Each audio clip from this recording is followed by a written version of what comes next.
स्वागत है आप सभी का एक बार फिर हमारे YouTube channel SVM live classes में। हम पढ़ रहे थे सामाजिक विज्ञान कक्षा 10 की, उनके परीक्षा में अच्छे नंबर लाने की हमारी जो कोशिश है वो निरंतर जारी है अब भी। तो आप भी हमारे साथ कोशिश करते रहिए और मेहनत करते रहिए। चलिए हम आगे पढ़ते हैं सुंग वंश, जो मौर्य काल के बाद में अगला राजवंश आता है, सुंग वंश। सुंग वंश की जो शुरुआत है उसके बारे में हमने थोड़ा सा कल पढ़ा था कि जो अंतिम मौर्य सम्राट है बृहद्रथ की हत्या करके 185 ईसा पूर्व में पुष्यमित्र शुंग ने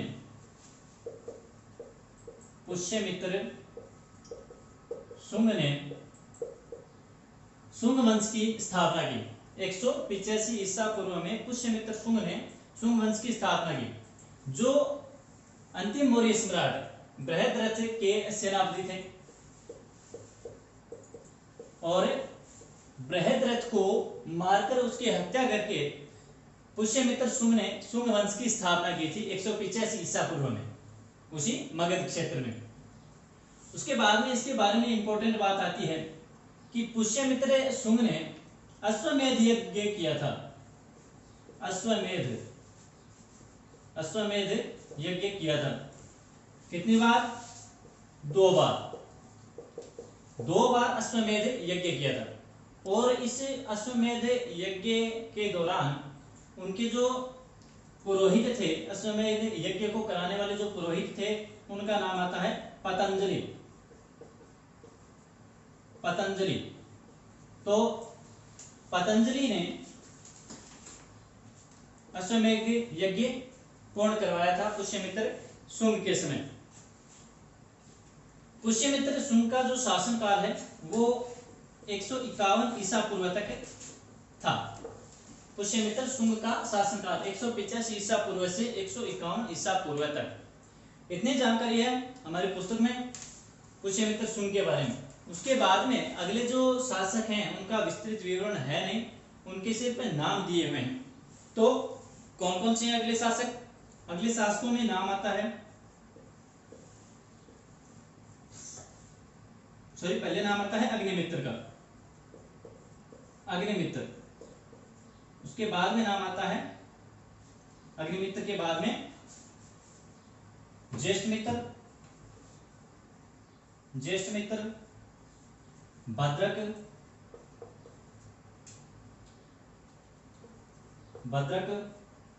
भागवत और देवभूति का।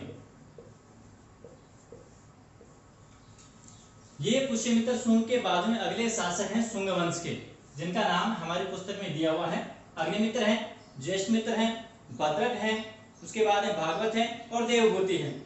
इस प्रकार ये इनका जो शासनकाल है वो चलता है 73 ईसा पूर्व तक। 73 ईसा पूर्व तक शुंग वंश का शासन चलता है। शुरू कहां से होता है? 185 ईसा पूर्व से। किसने शुरुआत की थी? पुष्यमित्र शुंग ने। पुष्यमित्र शुंग ने 2 बार अश्वमेध यज्ञ करवाया था, जिनमें उनके पुरोहित प्रसिद्ध संस्कृत व्याकरण योगगुरु जो बाबा रामदेव है, वो इन्हीं के नाम से अपने प्रोडक्ट है वो चलाते हैं। इनका जो शासनकाल है वो 151 ईसा पूर्व तक था। उसके बाद में अगले शासकों का नाम आता है, जिनमें नाम है अग्निमित्र, ज्येष्ठमित्र, भद्रक, भागवत और देवभूति। और इनका शासनकाल है वो 73 ईसा पूर्व तक चलता है। 73 ईसा पूर्व में वासुदेव नाम के एक ही व्यक्ति ने, जो इनकी अंतिम शासक देवभूति के सेनापति होते हैं वासुदेव,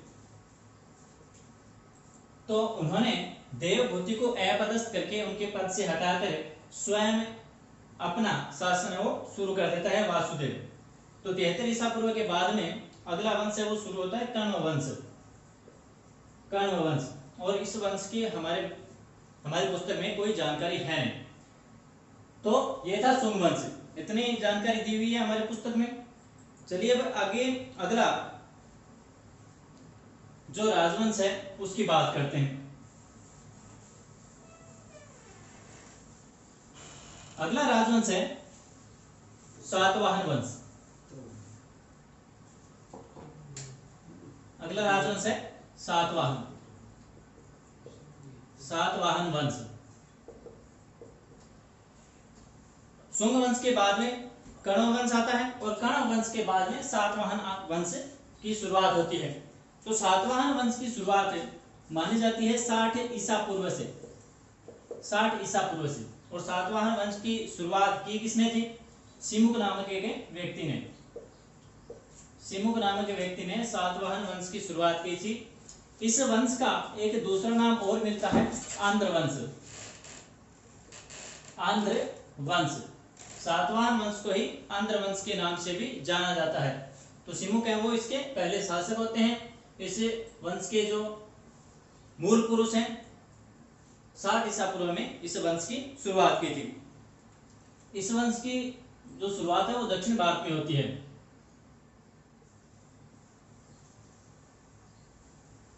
दक्षिण भारत का जो क्षेत्र है गोदावरी नदी और कृष्णा नदी के मध्य में के बीच में इस राजवंश की स्थापना होती है। ये राजवंश है वो अपना शासनकाल है वो गोदावरी और कृष्णा नदी घाटियों के बीच का जो क्षेत्र है वहां पर ये शासन करते हैं।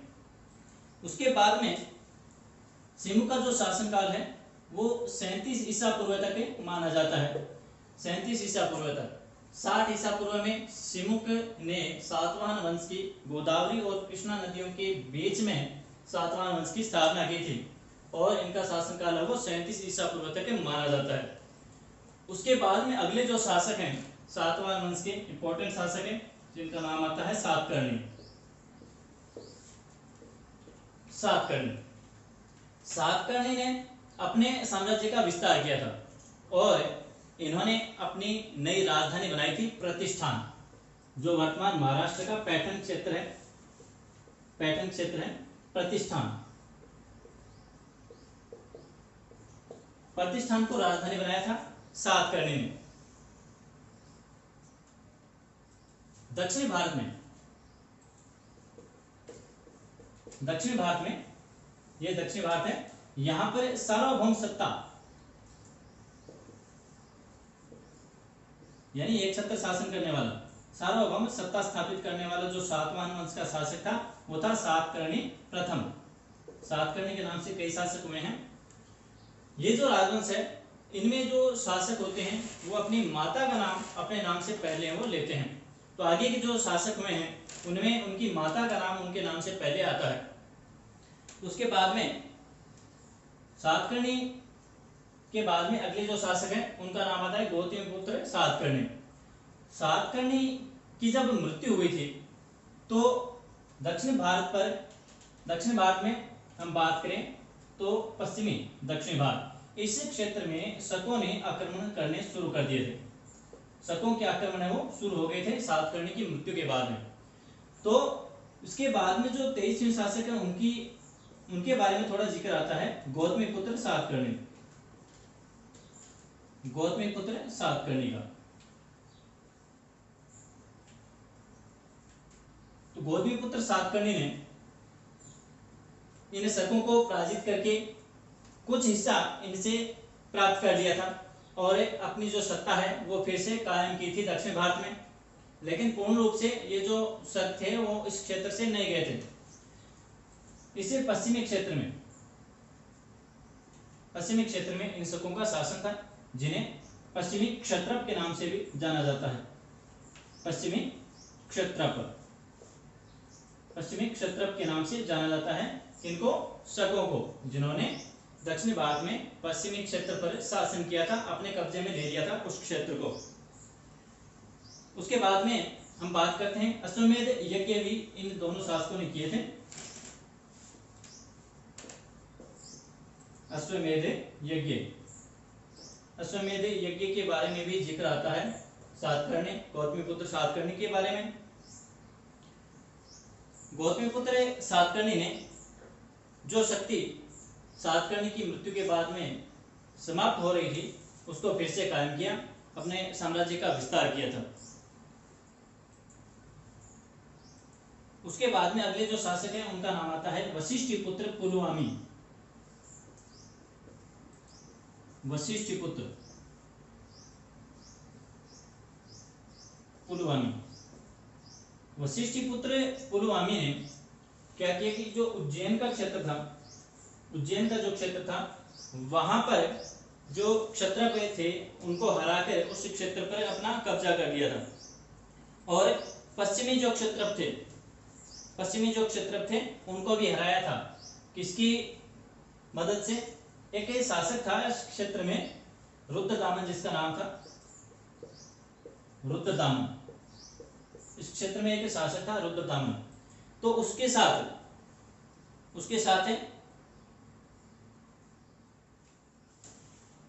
अपनी पुत्री का विवाह किया था वशिष्ठपुत्र पुलवामी ने।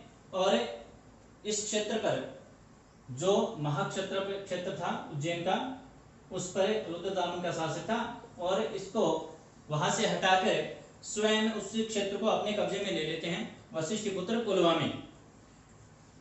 वशिष्ठपुत्र पुलवामी के बाद में अगले जो शासक हैं सातवाहन वंश के, वो नाम आता है यज्ञश्री।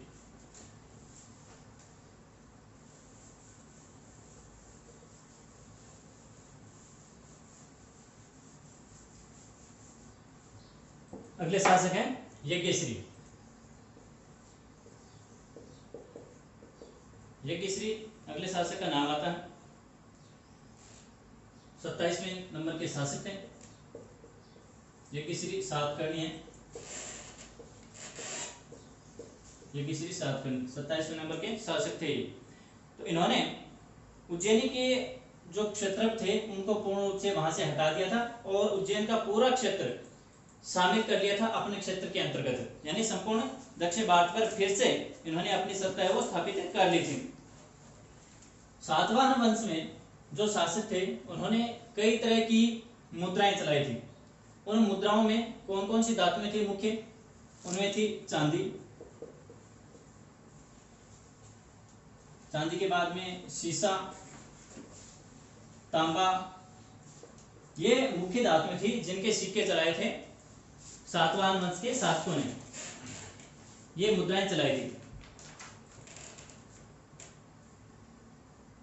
ये जो सातवाहन वंश के शासक थे ये हिंदू धर्म के अनुयायी थे, हिंदू धर्म के अनुयायी थे, लेकिन अन्य धर्मों को भी ये सम्मान देते थे। इन्होंने बौद्ध धर्म और जैन धर्म को भी आश्रय दिया हुआ था। बौद्ध धर्म व जैन धर्म को भी आश्रय दिया हुआ था। इन धर्मों को भी आश्रय दिया हुआ था। स्वयं थे हिंदू धर्म के, लेकिन अन्य धर्मों का भी सम्मान करते थे। अब यहाँ की कला के बारे में बात करते हैं, कलाकृति के बारे में बात करते हैं। सातवाहन वंश के शासकों ने दक्षिण भारत में कई चैत्य और विहार बनवाए थे। चैत्य बौद्ध मंदिर, जैन मंदिरों को कहा जाता है। विहार वो इन धर्म के जो साधु होते हैं उनके रहने की जो जगह है उसको विहार कहा जाता है। तो कई चैत्य और विहार बनवाए थे, चैत्य विहार है वो बनवाए थे सातवाहन वंश के शासकों ने।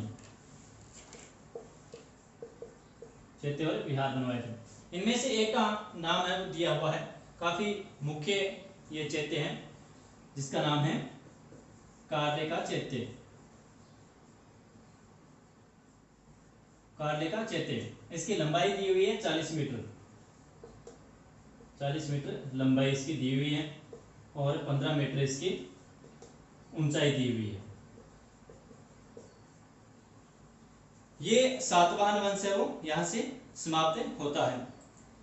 सातवाहन वंश के बारे में हमने पढ़ लिया है। सातवाहन वंश के जो शुरुआती शासक थे 60 ईसा पूर्व में उन्होंने स्थापना की थी सातवाहन वंश की। सिमुक था उनका नाम। गोदावरी और कृष्णा नदी घाटियों के बीच में। उसके बाद में सातकर्णी नाम के कई शासक हुए हैं जो इंपॉर्टेंट शासक हैं। सबसे पहले सातकर्णी प्रथम, जिन्होंने प्रतिष्ठान को अपनी राजधानी बनाया था, जो महाराष्ट्र का वर्तमान पैठण क्षेत्र है। उसके बाद में गौतमीपुत्र सातकर्णी, फिर यज्ञश्री सातकर्णी। ये महत्वपूर्ण शासक हैं सातकर्णी सातवाहन वंश के। यहाँ से सातवाहन वंश और शुंग वंश है वो समाप्त हो जाता है। उसके बाद में अगला जो महत्वपूर्ण राजवंश है वो है गुप्त वंश। तो अब हम गुप्त वंश के बारे में चर्चा करते हैं।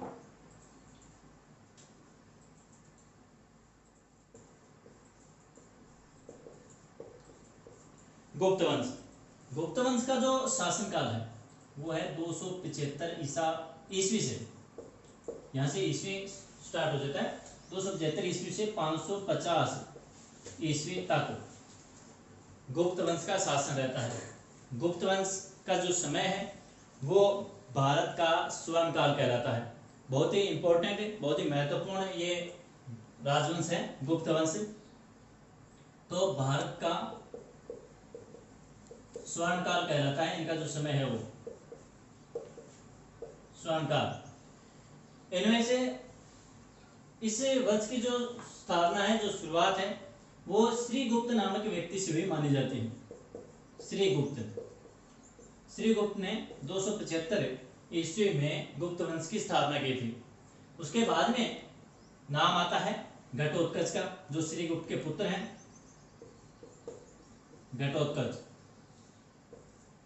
घटोत्कच श्रीगुप्त के पुत्र, इन्होंने शासन किया था। इन्होंने एक उपाधि दान की थी महाराज की उपाधि दान की थी घटोत्कच ने। उसके बाद में जो शासक हैं वो इंपॉर्टेंट शासक हैं, जिनमें सबसे पहले नाम आता है चंद्रगुप्त प्रथम का। चंद्रगुप्त प्रथम है वो उत्तराधिकारी थे घटोत्कच के, उनके पुत्र थे। इन्होंने अपने राजवंश को नई कीर्ति तक पहुंचाया, ऊंचाइयों तक पहुंचाया। महत्वपूर्ण शासक थे ये। इनका जो समय था वो 320 ईस्वी से 335 ईस्वी तक इनका शासन माना जाता है। 320 से 335 ईस्वी तक इनका शासन माना जाता है। इनको वास्तविक संस्थापक कहा जाता है गुप्त वंश का वास्तविक संस्थापक है, क्योंकि ये महत्वपूर्ण शासक में है गुप्त वंश के। घटोत्कच के उत्तराधिकारी थे, उनके पुत्र थे। इनकी उपाधि क्या थी? इनकी उपाधि थी महाराजा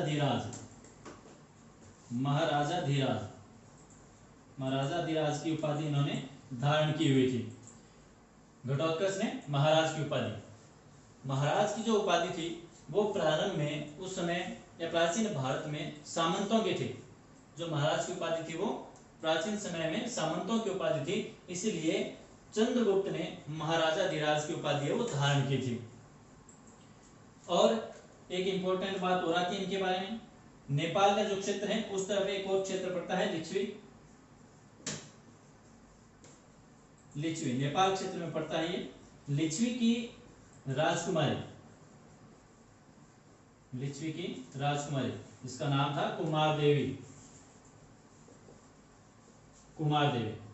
कुमार देवी से विवाह किया था चंद्रगुप्त ने। लिच्छवी की राजकुमारी कुमार देवी से विवाह किया था। और एक और इंपॉर्टेंट बात है कि 319-20 में इन्होंने एक संवत चलाया था जिसका नाम था गुप्त संवत। लेकिन इस संवत को प्रयोग में लेने वाले जो पहले शासक थे वो थे चंद्रगुप्त द्वितीय। चंद्रगुप्त प्रथम ने इसकी शुरुआत की थी और सबसे पहले प्रयोग में चंद्रगुप्त द्वितीय लेकर आए थे। ये चंद्रगुप्त के बारे में इतनी जानकारी हमारी पुस्तक में दी हुई है। उसके बाद में अगले शासक की हम बात करते हैं। इंपॉर्टेंट शासक है अगला कुमार देवी और चंद्रगुप्त प्रथम का पुत्र है, इसका नाम है समुद्रगुप्त।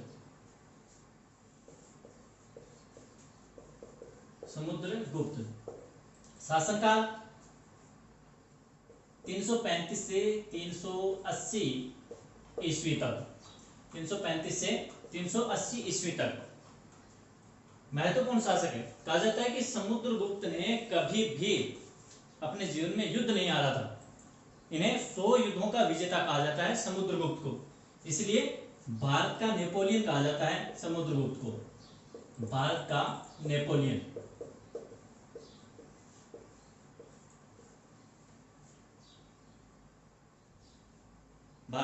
कहा जाता है समुद्रगुप्त को। जब ये शासक बने तो इन्होंने एक नई रणनीति बनाई थी जिसे दिग्विजय की नीति कहा जाता है। यानी ये पूर्ण रूप से अपने साम्राज्य का विस्तार करना चाहते थे, संपूर्ण भारत को एक राज्य बनाना चाहते थे, यानी एकीकरण करना चाहते थे, एकीकरण करना चाहते थे। वैसे गुप्त वंश की जो राजधानी थी वो पाटलिपुत्र थी। तो दिग्विजय की नीति के साथ गद्दी पर बैठे राजा बने थे, साम्राज्यवाद करना चाहते थे, अपने साम्राज्य का विस्तार करना चाहते थे समुद्रगुप्त। उनके दरबारी कवि का भी नाम आता है, दरबारी कवि। दरबारी कवि थे हरिसेन। हरिसेन ने प्रशस्ति की एक प्रशस्ति की रचना की थी जिसका नाम आता है प्रयाग प्रशस्ति, और इसी को ही इलाहाबाद प्रशस्ति भी कहा जाता है, इलाहाबाद प्रशस्ति।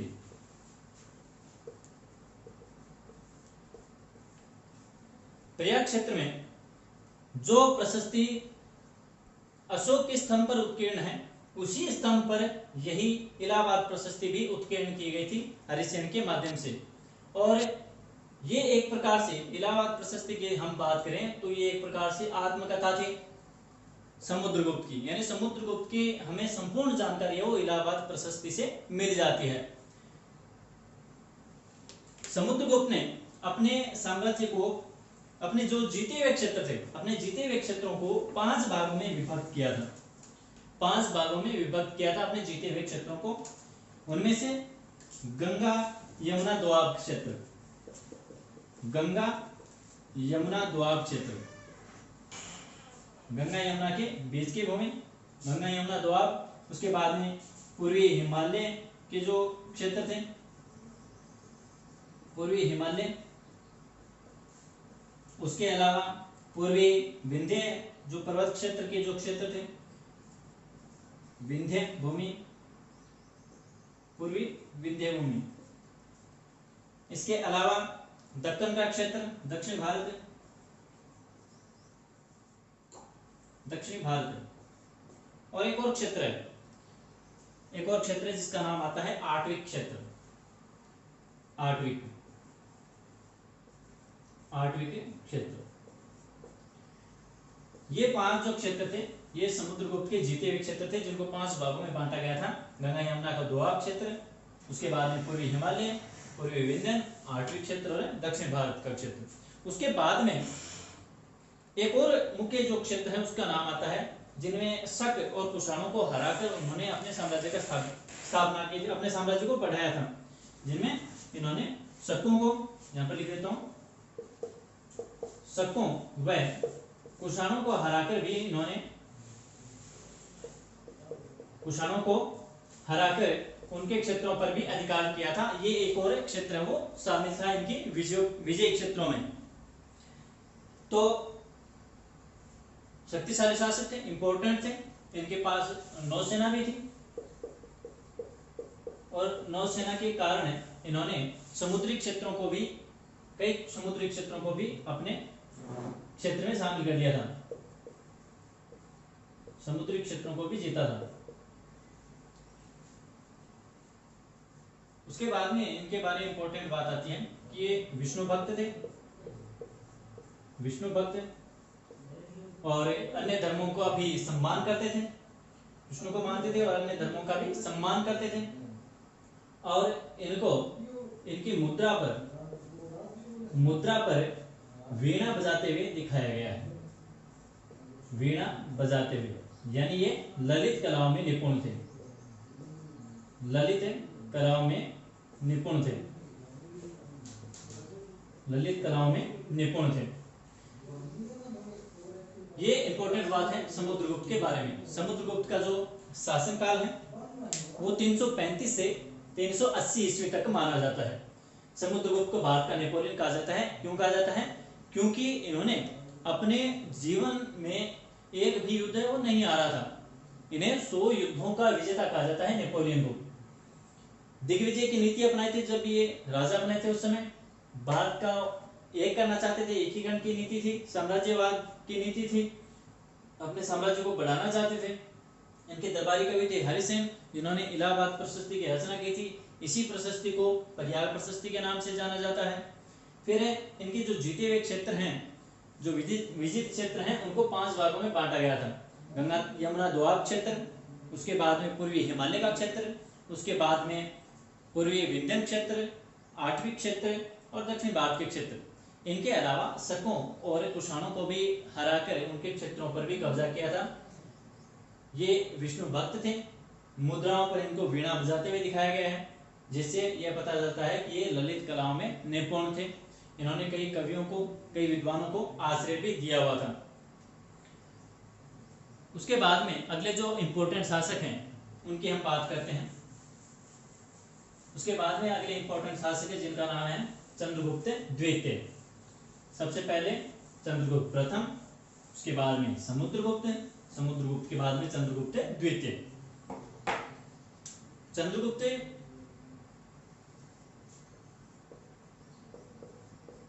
द्वितीय, चंद्रगुप्त द्वितीय का जो शासनकाल है वो 380 से 412 ईस्वी तक माना जाता है। 380 से 412 ईस्वी। वैसे चंद्रगुप्त के पहले एक और राजा भी आता है समुद्रगुप्त के बाद में, और चंद्रगुप्त पहले जो 2-4 साल शासन करता है, उसकी कोई ज्यादा बात है नहीं, ये हमारी किताब में भी नहीं दिया हुआ है, सीधा चंद्रगुप्त द्वितीय बताया गया है। तो इनके पहले जो शासक थे उनका नाम रामगुप्त मिलता है। चंद्रगुप्त द्वितीय के अन्य नाम भी मिलते हैं, जिनमें देवगुप्त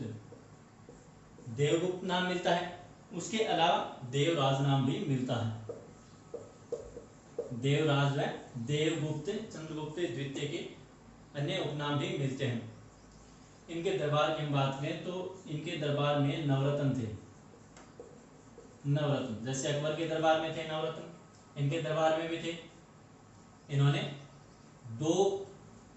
इनके शासनकाल में 2 राजधानियां थी। राजधानी कितनी थी? 2 राजधानी थी। उनके बारे में हम बात करेंगे। इन्होंने अपने साम्राज्य का विस्तार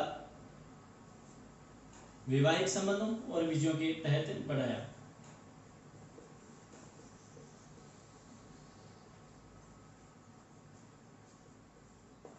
विजय के तहत अपने साम्राज्य का विस्तार किया था। युद्ध की नीति इन्होंने अपनाई थी। इन्होंने अपनी पुत्री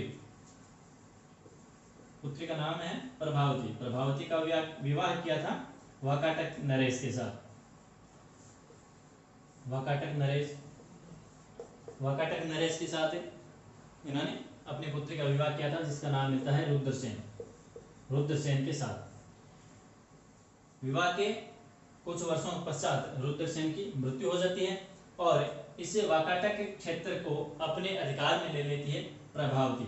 यानी यह क्षेत्र भी हम माने तो चंद्रगुप्त द्वितीय के अधिकार में आ जाता है, उसके राज्य क्षेत्र में आ जाता है। उसके बाद में चंद्रगुप्त द्वितीय ने मालवा व गुजरात का क्षेत्र भी विजित किया था। मालवा व गुजरात के क्षेत्र को भी जीता था। उसके बाद में एक और इंपॉर्टेंट बात आती है कि विक्रमादित्य की जो उपाधि है वो धारण की थी। विक्रमादित्य की उपाधि धारण करने वाला गुप्त शासक है चंद्रगुप्त द्वितीय। ये इतनी जानकारी हमें चंद्रगुप्त द्वितीय के बारे में मिलती है। देवगुप्त, देवराज इनके उपनाम मिलते हैं। इनके दरबार में नवरत्न थे, 2 राजधानियां थी। विवाहिक संबंधों से और विजय के तहत इन्होंने अपने साम्राज्य का विस्तार किया। वाकाटक नरेश रुद्रसेन से इन्होंने अपनी पुत्री प्रभावती का विवाह किया और रुद्रसेन की मृत्यु हो जाने के बाद प्रभावती ने उस वाकाटक राज्य को अपने नियंत्रण में ले लिया था। मालवा व गुजरात के क्षेत्र को भी जीता था चंद्रगुप्त द्वितीय ने और शकों को पराजित करके इन्होंने विक्रमादित्य की उपाधि धारण की थी। वैसे विदेशी जो आक्रांता है उनको हराने वाला कोई भी राजा है वो विक्रमादित्य की उपाधि धारण कर सकता है। तो इन्होंने शकों को हराकर, वो भी एक विदेशी आक्रांता थे, शकों को हराकर विक्रमादित्य की उपाधि धारण की थी। उसके बाद में 2 शासक और हैं अगले, उनकी ज्यादा जानकारी है नहीं, लेकिन जितनी भी दी गई है वो हम पढ़ते हैं। अगले जो शासक का नाम आता है वो आता है कुमारगुप्त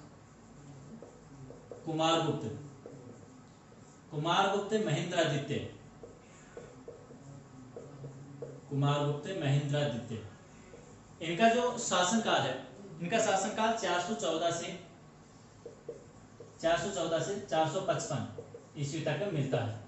414 से 455 ईस्वी तक मिलता है। ये चंद्रगुप्त द्वितीय के उत्तराधिकारी थे उनके पुत्र थे। इनके बारे में इंपॉर्टेंट बात है। इंपॉर्टेंट बात क्या है? नालंदा विश्वविद्यालय की स्थापना, नालंदा विश्वविद्यालय की इन्होंने स्थापना करवाई थी।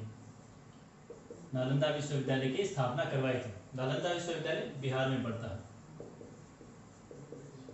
बिहार में पड़ता है नालंदा जो क्षेत्र है, और नालंदा विश्वविद्यालय की स्थापना करवाई थी, जो गुजरात का क्षेत्र है। गुजरात का क्षेत्र, और उसके बाद में यहाँ पर जो बंगाल का क्षेत्र है, यानी पश्चिमी भारत से पूर्वी भारत पूरा जो क्षेत्र है वो कुमार गुप्त महेंद्र आदित्य के राज्य क्षेत्र के अंतर्गत आता था। यानी इनका जो शासन काल था वो सौराष्ट्र, जो सौराष्ट्र है वो गुजरात के अंतर्गत क्षेत्र आता था। सौराष्ट्र से लेकर बंगाल तक इनका जो साम्राज्य है वो फैला हुआ था। उसके बाद में अगले जो शासक हैं वो है स्कंदगुप्त। अंतिम शासक है ये हमारी पुस्तक में दिए हुए शासकों में, स्कंदगुप्त।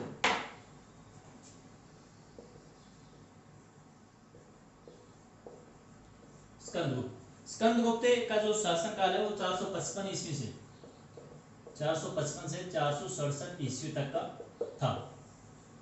स्कंदगुप्त का शासन काल 455 से 467 ईस्वी। ये उत्तराधिकारी थे कुमारगुप्त के, और इन्होंने चंद्रगुप्त मौर्य द्वारा निर्मित सुदर्शन झील का पुनर्निर्माण करवाया था। सुदर्शन झील का पुनर्निर्माण करवाया था। इस झील का निर्माण है वो चंद्रगुप्त मौर्य ने किया था। उसके बाद में 2 बार उसका पुनर्निर्माण करवाया गया था। अशोक के द्वारा करवाया गया था, रुद्रदामन के द्वारा करवाया गया था, और बाद में स्कंदगुप्त ने भी उसे सुदर्शन झील का पुनर्निर्माण करवाया था। ये जानकारी हमें मिलती है जूनागढ़ अभिलेख से। जूनागढ़ अभिलेख, जूनागढ़ अभिलेख से ये हमें जानकारी मिलती है। उसके बाद में इन्होंने, इनकी इंपॉर्टेंट बात एक और है कि हुणों को पराजित किया था। हुणों को पराजित किया था। हुणों का आक्रमण हो गया था स्कंदगुप्त के समय, तो इन्होंने हुणों को पराजित किया था। वैसे इनका दूसरा नाम और भी मिलता है हुणों का, मलेच्छों को इन्होंने पराजित किया था। मलेच्छों को पराजित किया था। ये इतनी जानकारी हमें स्कंदगुप्त के बारे में मिलती है। गुप्त वंश के जितने भी शासक थे उनके बारे में हमने पढ़ लिया। उससे पहले सातवाहन वंश के बारे में पढ़ लिया। जो शुंग वंश के शासक थे उनके बारे में हमने पढ़ लिया। अब आगे जो सांस्कृतिक उपलब्धियां हैं और जो सामाजिक स्थिति थी उस समय गुप्त काल के समय, उसके बारे में हम पढ़ेंगे कल।